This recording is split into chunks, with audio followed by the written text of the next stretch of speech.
हरे कृष्णा। तो चलिए आज मैं आप सभी को सुनाती हूँ माघ मास की कथा, जो कि अध्याय 3 और अध्याय 4, जिसका संपूर्ण महात्म्य मैं आप सभी को सुनाने वाली हूँ, जिसको माघ मास में रोज डेली सुनना चाहिए। तो चलिए जान लेते हैं अध्याय 3 में क्या है। तो तब राजा दिलीप कहने लगे कि महाराज, यह पर्वत कितना ऊंचा और कितना लंबा चौड़ा है। तब वशिष्ठ जी कहने लगे कि 36 योजन 1 योजन 4 कोस का होता है, और ऊंचा ऊपर चोटी में 10 योजन चौड़ा और नीचे 16 योजन चौड़ा है, जो हरी चंदन आम मदार देवदार और अर्जुन के वृक्षों से सुशोभित है।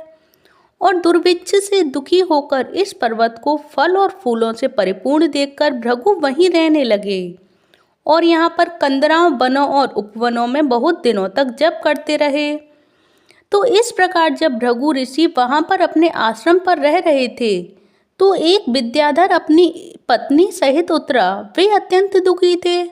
उन्होंने भृगु ऋषि को प्रणाम किया, और ऋषि ने बड़े मीठे स्वर में उनसे कहा कि हे विद्याधर, तुम बड़े दुखी दिखाई देते हो, इसका क्या कारण है। तब विद्याधर कहने लगा कि महाराज, पुण्य के फल को पाकर, स्वर्ग पाकर तथा देवतुल्य शरीर पाकर भी मेरा मुख व्याघ्र जैसा है। मेरा दुख और अशांति का यही कारण है, और न जाने ये किस पाप का फल है। और मेरे चित्त की व्याकुलता का दूसरा कारण भी सुनिए। मेरी पत्नी अति रूपवती, मीठा वचन बोलने वाली, नाचने और गाने की कला में अति प्रवीण, शुद्ध चित्त वाली, सातों सुरों वाली, बीड़ा बजाने वाली, जिसने अपने कंठ से गाकर नारद जी को प्रसन्न किया, और नाना स्वरों के नाद से बीड़ा बजाकर कुबेर को प्रसन्न किया, और अनेक प्रकार के नाच ताल से शिवजी महाराज भी अति प्रसन्न और रोमांचित हुए। और शील, उदारता, रूप तथा यौवन में स्वर्ग की कोई अप्सरा भी इस जैसी नहीं है। कहाँ ऐसी चंद्रमुखी स्त्री और कहाँ में व्याघ्र मुख वाला। यही चिंता सदैव मेरे हृदय को जलाती रहती है।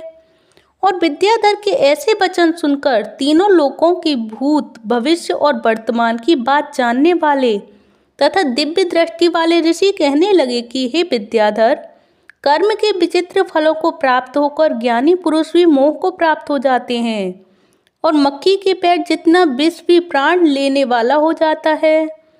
तो छोटे छोटे पापों का फल भी अत्यंत दुखदायी हो जाता है।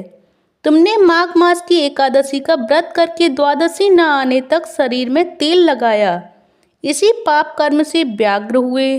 और एकादशी के दिन उपवास करके द्वादशी को तेल लगाने से राजा पुरुरवा ने भी कुरूप शरीर पाया था। तब वह अपने कुरूप शरीर को देखकर दुखी होकर हिमालय पर्वत पर देव सरोवर के किनारे पर गया, और प्रीति पूर्वक शुद्ध स्नान कर कुशा के आसन पर बैठकर भगवान कमल नेत्र, चंद्र, शंख, चक्र, गदा, पद्म के धारण करने वाले पीतांबर पहने, वनमाला धारण किए हुए विष्णु का चिंतन करते राजा पुरुरवा ने 3 मास तक निराहार रहकर भगवान का चिंतन किया। और इस प्रकार 7 जन्मों में प्रसन्न होने वाले भगवान राजा के 3 महीने के तप से ही अति प्रसन्न हो गए। और माँ की शुक्ल पक्ष की एकादशी को प्रसन्न होकर भगवान ने अपने शंख के जल से राजा को पवित्र किया, और भगवान ने उसके तेल लगाने की बात उसे याद दिलाकर सुंदर देवताओं का सा रूप दिया, जिसको देखकर उर्वशी भी उसको चाहने लगी। और राजा कृतकृत्य होकर अपनी पुरी को चला गया। और भृगु ऋषि कहने लगे कि हे विद्याधर, इसीलिए तुम क्यों दुखी होते हो। यदि तुम अपना यह राक्षसी रूप छोड़ना चाहते हो, तो मेरा कहना मानकर जल्दी ही पापों को नष्ट करने वाली हेमकूट नदी में माघ में स्नान करो, जहाँ पर ऋषि सिद्ध देवता निवास करते हैं। अब मैं इसकी विधि बतलाता हूँ कि तुम्हारे भाग्य से माघ मास आज से 5वें दिन ही आने वाला है, और पूष शुक्ल एकादशी से इस व्रत को प्रारंभ करो। और भूमि पर सोना, जितेंद्रिय रहकर दिन में 3 समय स्नान करके महीना भर निराहार रहो। सब भोगों को त्याग कर तीनों समय भगवान विष्णु का पूजन करो। जब तुम द्वादशी को शिवजी स्तोत्र और मंत्रों से पूजन करोगे, तो तुम्हारा मुख देखकर सभी चकित हो जाएंगे, और तुम अपनी पत्नी के साथ सुखपूर्वक क्रीड़ा करोगे। तो माघ मास के प्रभाव को जानकर सदा माघ में स्नान करो। और पाप दरिद्रता से बचने के लिए मनुष्य को सदा यत्न से माघ मास का स्नान करना चाहिए, और स्नान करने वाला इस लोक तथा परलोक में सदा सुख पाता है। तो वशिष्ठ जी कहते हैं कि हे दिलीप, भृगु जी के यह वचन सुनकर वह विद्याधर अपनी स्त्री सहित उसी स्थान पर पर्वत के झरने में माघ का स्नान करता, और उसके प्रभाव से उसका मुख देव सदृश हो गया, और वह मणिग्रीव पर्वत पर आनंद से रहने लगे। और भृगु जी भी नियम की समाप्ति पर शिष्यों सहित इवा नदी के तट पर आ गए। तो ये है माघ मास का तृतीय अध्याय का पूरा महात्म्य, जो मैंने आप सभी को सुनाया है माघ मास की कथा, जिसमें कि तीसरे अध्याय में क्या होता है। तो चलिए, आप सभी को अगर ये तीसरा अध्याय अच्छा लगा हो तो प्लीज़ कमेंट बॉक्स में जय श्री हरि अवश्य लिखें। तो चलिए, अब मैं आप सभी को सुनाती हूँ माघ मास का चौथा अध्याय की चौथे अध्याय में किस कथा को सुनना चाहिए, किस कथा के महात्म्य का श्रवण करना चाहिए। तो चलिए सुनाती हूँ मैं, ध्यान से मन लगाकर सुने एंड कमेंट बॉक्स में जय श्री हरि अवश्य लिखें।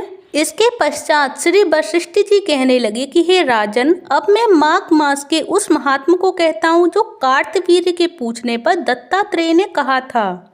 तो जिस समय साक्षात विष्णु के रूप श्री दत्तात्रेय सत्य पर्वत पर रहते थे, तब महिष्मति के राजा सहस्त्रार्जुन ने उनसे पूछा कि हे योगियों में श्रेष्ठ दत्तात्रेय जी, मैंने सभी धर्म सुने, अब आप कृपा करके मुझे माघ मास का महात्म्य कहिए। तब दत्तात्रेय जी बोले, जो नारद जी से ब्रह्मा जी ने कहा था वही महात्म्य मैं तुमसे कहता हूँ। इस कर्म भूमि भारत में जन्म लेकर जिसने माघ स्नान नहीं किया, उसका जन्म निष्फल है, और भगवान की प्रसन्नता, पापों के नाश और स्वर्ग की प्राप्ति के लिए माघ स्नान आवश्यक है और अवश्य करना चाहिए। और यदि यह पुष्ट व शुद्ध शरीर माघ स्नान के बिना ही रह जाए तो इसकी रक्षा करने से क्या लाभ। जल में बुलबुले के समान, मक्खी जैसे तुच्छ जंतु के समान यह शरीर माघ स्नान के बिना मरण समान है। और विष्णु भगवान की पूजा न करने वाला ब्राह्मण, बिना दक्षिणा के श्राद्ध, ब्राह्मण रहित क्षेत्र और आचार रहित कुल से ये सभी नाश के बराबर हैं। और गर्व से धर्म का, क्रोध से तप का, गुरुजनों की सेवा न करने से स्त्री तथा ब्रह्मचारी, बिना जली अग्नि से हवन और बिना साक्षी के मुक्ति का नाश हो जाता है। और जीविका के लिए कहने वाली कथा और अपने के लिए बनाए हुए भोजन की क्रिया, शूद्र से जो भिक्षा लिए किया हुआ यज्ञ तथा कंजूस का धन, यह सब नाश के ही कारण हैं।